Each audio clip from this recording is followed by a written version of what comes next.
Assalamualaikum warahmatullahi wabarakatuh. Waalaikumsalam warahmatullahi wabarakatuh. Ya, selamat pagi, selamat siang, selamat malam, dan selamat menyaksikan kembali di channel kesayangan kita ini di Kwek TV, barometer perkenalan yang akan mengunggah tentang dunia berita per-BB-kan yang ada di sekitar kita. Dan kali ini saya tidak sendiri, ditemani narasumber yang sudah tidak asing lagi bersama Cak Kolik Cantona. Beliau adalah pelaku dari peternak unggas, tetapi yang digeluti adalah tentang ayam kampung asli, ayam kampung asli tradisional ya. Dan ini mudah-mudahan yang menyimak sahabat-sahabat yang ada di rumah dalam keadaan sehat ya, tidak semrawut seperti ini ya cuacanya ya, karena memang cuaca masih transisi, cuaca masih musim penghujan, jadi harus tetap waspada. Kali ini berkaitan erat dengan episode yang lalu, yaitu tentang ini bekatul ataupun Brahma, pakan pokok yang beredar di pasaran itu yang ada yang KW. ada yang KW. Nah, ini kira-kira dari Cak Kolik sendiri sebagai pegiat peternak unggas sudah berapa lama kira-kira? 2019 mulai ya, sudah 4 tahun lah. Sudah kurang lebih 4 tahun ya. 4 tahun. Ini saya hadirkan di shelter sini, nanti bisa dibuka YouTube-nya sendiri di peternak tradisional, nanti ada di situ kisi-kisi ataupun berita-berita tentang dunia peternakan, tentang ayam ya, unggas juga tetapi ayam kampung ya. Ya, betul. Ayam tradisional di mana dari 0, dari 1 menjadi ribuan, itu ada di sana. Nah, ini kita akan membahas bekatul KW. Bekatul KW kan tidak murni. Nah, pasti Cak Kolik punya inilah, punya apa ini? Punya apa itu namanya? Ya, kalau untuk berkaitan dengan dedak kan ada beberapa jenis ya. Yang pertama ada dedak yang imitasi, ada dedak yang kasar, ada yang sedengan, ada yang halus, ada yang kebi atau kebi itu Mas ya. Terus kebanyakan sebagai apa namanya itu peternak yang pemula itu rata-rata itu pada nggak diperhatikan itu. Yang Nggak penting paham ya, kurang memahami lah ya. Yang penting halus saja itu katanya sudah bagus, belum tahu asal usulnya kan. Ada dedak yang KW itu kan yang terbuat dari SG itu ya, atau sekam giling itu kan. Sekam giling itu ini ya, apa itu kulitnya padi ya, digiling kembali, dihaluskan. Jadi nggak kelihatan sekali kalau itu sekali. imitasi ya, ini KW ya. Kalau orang awam mungkin tidak bisa melihat itu bekatul murni atau apa, nggak bisa.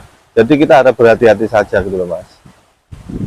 Karena sudah banyak yang menjadi korban kan ya. Termasuk saya sendiri kemarin. Pernah ya? Iya, kemarin itu pernah. Ya, memang ada secara oknum-oknum pribadi yang menggunakan segala cara ya, karena memang tidak bisa memenuhi pakan untuk peternak ini. Iya, karena memang banyak yang peternak juga. Iya.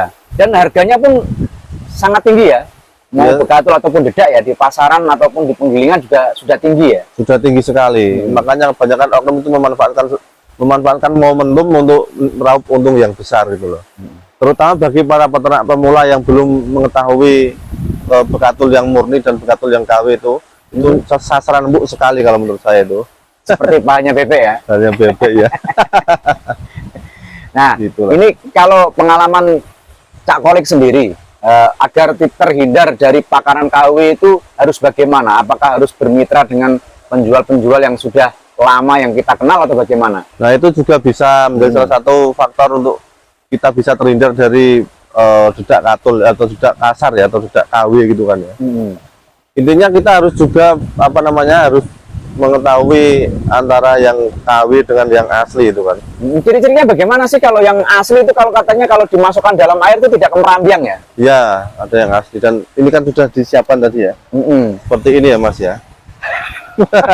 Karena angin tinggi kencang ya. Ya.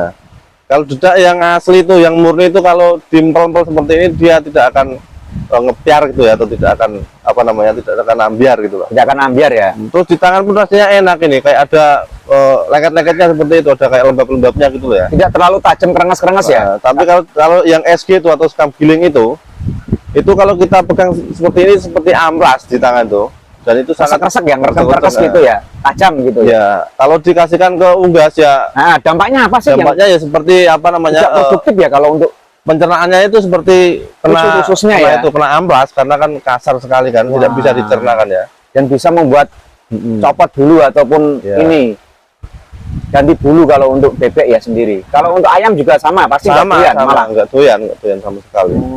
Pokoknya kalau yang seperti ASI ini kan ada menirnya banyak seperti ini. Pokoknya dipegang ini enak sekali, terus dicium pun baunya juga enak. Warnanya biasanya kalau yang SG itu warnanya agak gimana? Agak pucat, coklat kegelapan, coklat kegelapan gitu kan. Memang. Tapi kalau yang asli seperti ini kan putih gitu kan, putihnya putih murni gitu loh, putih kayak putih susu gitu. Terus baunya pun enak sekali kalau dicium. Seperti itu Mas ya.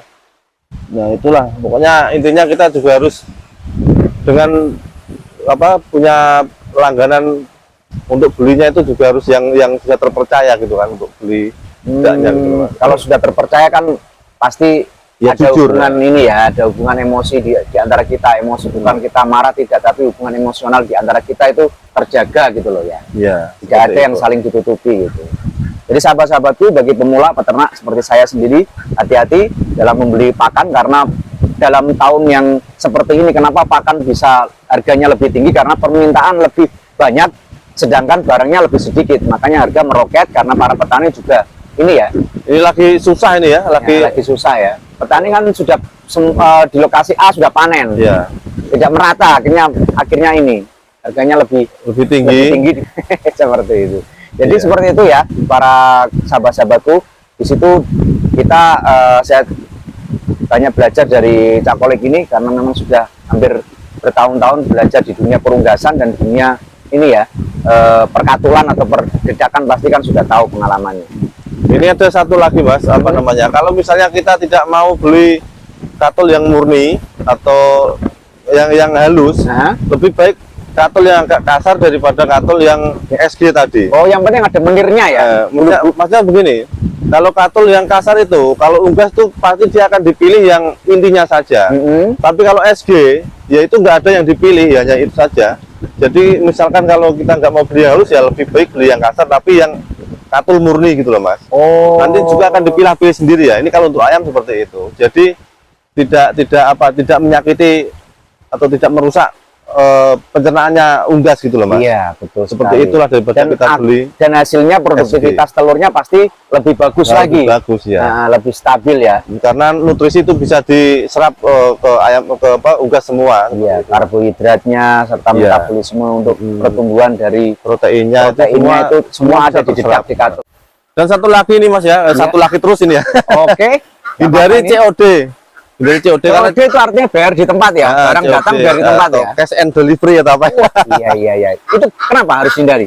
Karena apa, biasanya itu kalau COD-nan kita diberi sampel tuh yang bagus banget saat kita mau milih, tapi yang datang itu tidak sesuai ekspektasi kita gitu loh Mas. Ekspektasi kita ya. Nah, itulah takutnya itu nanti SG atau takutnya yaitu pasar terus hanya SG dan lain dicampur sebagainya dengan segala macam ini ya, mungkin padas ada ini. Iya, ada malah dikasih padas. Itu loh yang bahaya itu. Oh, jadi harus menghindari COD sebelum kita melihat sampel atau barangnya. Sebaiknya kita cek dulu ke lokasi. Kita kehilangan bensin 1 cincin nggak apa-apa. Yang penting kita sudah melihat kualitasnya. Oh iya, jadi rugi 1 cincin demi mendapatkan katul murni ya, ataupun tidak murni ya. Oh, seperti itu. Karena kan sering kan ya, kita pas telepon-teleponan, ini bagus, kualitasnya bagus, dikirim gambar yang bagus, tapi setelah datang, nah itu hasilnya itu tidak sesuai apa yang kita harapkan. Iya, itu sama dengan pengalaman saya yang kemarin. Oke, jadi begitu ya sahabat-sahabatku tentang tips dan dampak-dampak dari pakan-pakan yang tidak berkualitas atau pakan-pakan KW ya, yang sama tetapi tidak asli gitu. Nah, ya. Gitu loh maksudnya. Maksudnya seperti itu. Nah, begitu. Jadi saya terima kasih untuk kedatangan Cak Kolik di tempat Studio Quack TV. Ya, mudah-mudahan usahanya selalu sukses dan jangan sungkan-sungkan memberikan petunjuk atau petua-petua pada murid-muridnya ini. Ya, jadi mungkin ini teman-teman atau sahabat-sahabatku yang menonton bisa diambil info dan pengalaman dari kita semua, ambil baiknya, buang buruknya. Jadi saya cukupkan sekian obrolan singkat ini, mudah-mudahan bisa bermanfaat dan bisa menghibur sahabat-sahabatku, dan tolong dibantu di subscribe, like, dan share. Dari kawasan Perindavan mengabarkan, Assalamualaikum warahmatullahi wabarakatuh. Waalaikumsalam. Salam Quack TV. Semangat.